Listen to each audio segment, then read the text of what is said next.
dalam keadaan pontos maksud.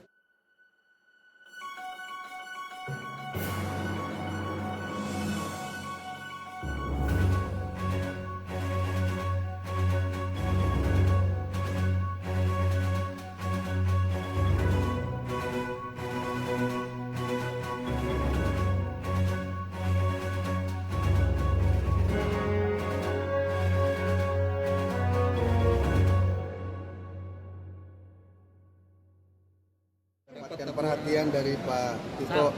Yang pasti Pak Tito ini orang tua saya sudah kenal lama dengan beliau bahkan sebelum jadi Kapolri.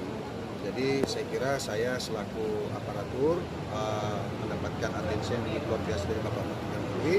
Ini sesuatu yang menurut saya harus saya apresiasi, dan tentunya kami tidak ada lagi argumentasi kecuali patuh dan juga taat terhadap apa yang beliau sampaikan. Itu yang pertama. Yang kedua, memang persoalan rambut kuning ini kemarin saya sudah jelaskan juga. Ini adalah kebutuhan untuk syuting video klip dari proyekan yang saya buat di Kota Palu. Itu dalam rangka mengangkat atau membuka pintu bagi musisi daerah Kota Palu paling tidak keterwakilan agar bisa berkiprah di nasional. Saya kira itu. Terus saya pelontos pun memang karena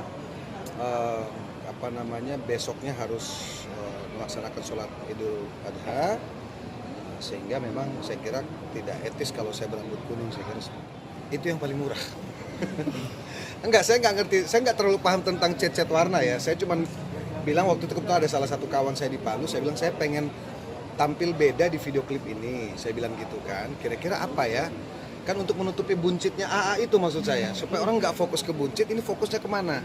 Ke rambut. Ternyata berhasil ya, ternyata berhasil. Video klipnya belum keluar, malah rambutnya duluan yang diomongin. Tapi ya itu tadi, bahwa dengan rambut kuning itu sendiri menjadi nilai tambah, edit value bagi video klip. Kalau anak istri ya biasa-biasa aja sih, masih istri saya juga, wah kuning ya Dad, katanya gitu. Iya, buat apa? Buat syuting. Oh ya udah gitu aja sih. Memang cara berpakaian seorang kepala daerah, ya, aparatur sipil negara itu kan diatur ya, baik itu di Perpres 71, di Permen 25, Permendagri 25, Permendagri 80, itu memang ada. Makanya saya katakan saya tidak bermaksud membela diri gitu. Kalaupun kemudian rambut kuning yang dalam kurun 5 hari itu menjadi persoalan, ya saya kira ya saya mohon maaf ya, nggak ada masalah kok kalau memang itu dianggap keliru. Tapi itu tadi alasan saya untuk video klip sebenarnya sesederhana itu sih sebenarnya untuk argumentasinya. Video klip sebentar, tapi kan tidak meninggalkan tugas-tugas saya sebagai wakil wali kota, kan gitu kan tetap saya laksanakan. Andaikan saya berambut kuning dan saya nggak keluar kamar misalnya, ya kan tidak melaksanakan tugas saya, ada tamu dari banyak daerah gitu kan, ada beberapa hal yang harus saya tanda tangani, katakanlah begitu, ada beberapa hal yang harus saya koordinasi, termasuk rekan-rekan di forum komunikasi pimpinan daerah. Jadi janganlah gara-gara rambut kuning itu kemudian menjadi penghalang saya untuk bekerja. Toh saya tetap melaksanakan tugas. Makanya saya pernah katakan di beberapa media dulu, waktu pas masalah rambut kuncir zaman dulu itu, memang ada 2 hal yang mengatur kami ya, aparatur. Yang pertama itu aturan dan etika. Memang kalau disambung-sambungnya nggak masuk, saya juga lihat ya nggak pas lah, masa pas. Cuman waktu itu kan yang rambut kuncir itu memang ada kebutuhan sama almarhum waktu itu ya, saudara saya Mas Glenn, almarhum. Wah, ini gimana nih kalau anak band jadi aparatur gimana? Coba kita tampilkan di sini, seakan-akan kayak gitulah pesannya. Terus yang kemarin rambut pirang karena video klip, ya itu aja. Jadi saya tidak sangka juga sampai sedemikian atensi dari masyarakat maupun apalagi Menteri Dalam Negeri gitu kan, begitu. Kan paling tidak saya sudah mestinya kan masyarakat tanya kenapa dikuningin. Oh ya, saya mau syuting video klip. Ya karena saya musisi kan gitu, karena saya ini kepala daerah yang berangkat dari musisi. Jadi ada beberapa hal yang kemudian misalnya ada satu kegiatan musik yang saya harus menyesuaikan dengan gaya AA lah, misalnya gaya pas ya. Ya saya akan begitu. Contoh misalnya, suatu hari kami akan melakukan pagelaran musik besar misalnya di Kota Palu, mengundang banyak daerah, sifatnya nasional. Ya saya harus tampil sebagai pasnya yang memang teman-teman dari banyak daerah itu pengen tahu wakil wali kota pas ini kayak gimana kan gitu. Nah, jadi seperti itu. Itu ya kurang lebih seperti itu. Tapi sayang banget sama rambut saya kemarin, jujur aja sebenarnya. Cuma karena mau sholat Id, memang saya kira nggak pantas juga ya. Masa saya sholat Id rambutnya kuning kan gitu, nggak pas. Saya juga merasa persoalan bukan karena persoalan banyak netizen enggak, bukan karena itu. Memang harus saya potong karena besoknya mau sholat Id. Ya ada mah ganteng-ganteng aja, mau diapain juga ganteng aja, ganteng lah. Ya seger juga sih ya. seger. Jadi saya udah banyak banget ya, gaya rambut udah banyak banget saya kan. Saya udah pernah gondrong, udah pernah skinhead, segala macem. Kemarin kuning. Saya pernah kuning 20 tahun yang lalu waktu iklan, saya bintang iklan pertama kali. Saya besoknya langsung setelah beliau mengeluarkan statement, kami berkomunikasi, beliau mengarahkan saya, sudah Pasya selesaikan rencana-rencana masalah syuting itu, udah selesai, kembalikan lagi rambutnya secara ini yang seharusnya. Kan kalau mempanis itu kan ada kriteria, ya kan? Kalau saya permanen terus mungkin agak aneh. Itu dari dulu jaga penampilan bro. Dari dulu coba lihat itu penampilan nama selalu terjaga. Perut aja nggak bisa diatur ini. Saya tutupin terus dari tadi. Ya saya tinggal 6 bulan lagi, insya Allah panjang umur 6 bulan lagi kita sudah masuk selesai masa tugas. Ya sekarang lagi berjuang, lagi berusaha lagi untuk untuk mencoba melanjutkan pengabdian. Tapi kita lihat aja nanti gimana. Soalnya pasiennya nggak hilang.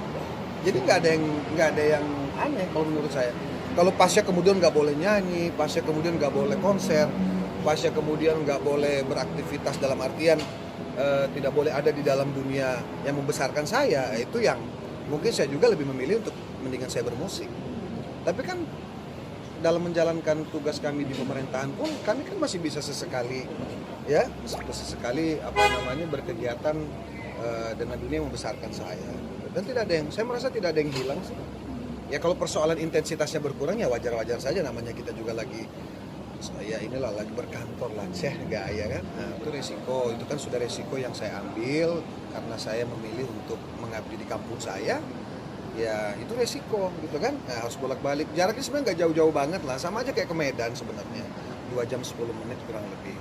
Ya cuma karena mungkin kemarin-kemarin kan orang nggak terlalu nggak terlalu tahu kota Palu di mana, berapa jam ke sana dan lain sebagainya. Nah dengan hadirnya di sana paling tidak teman-teman udah ternyata dekat loh, Palu itu cuma 2 jam loh, cuma 2 jam sekian lah. Kalau pilotnya ngebut bisa 1,5 jam, kalau mau ngebut sih nggak masalah, disuruh kebut gitu, bisa standar lah. Kami itu kan fungsinya wakil itu kan membantu wali kota. Jadi hal-hal yang kemudian belum sempat teratasi, belum sempat terkoordinasi, belum sempat terurus oleh Bapak Wali Kota, maka kami yang handle. Biasanya seperti itu.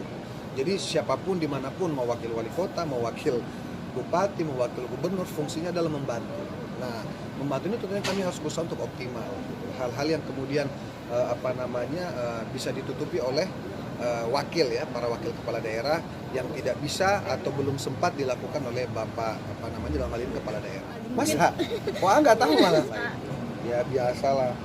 Di Sibir kan bukan baru sekarang ya. Jadi memang kita kan nggak bisa mengontrol sesuatu di luar kontrol kita. Gitu. Bayangin aja kalau netizen jumlahnya jutaan, kita mau kontrol satu-satu ya nggak bisa.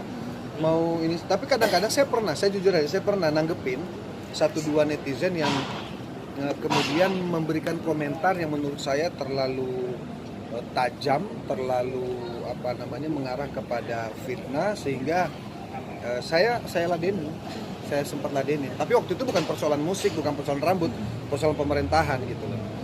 Kenapa? Karena ya itu tadi apa yang disampaikan itu jauh dari kebenaran. Nah, sehingga saya harus mengklarifikasi, saya harus meminta dia supaya menyampaikan kepada saya secara langsung apa yang kemudian menjadi keberatan, apa yang kemudian menjadi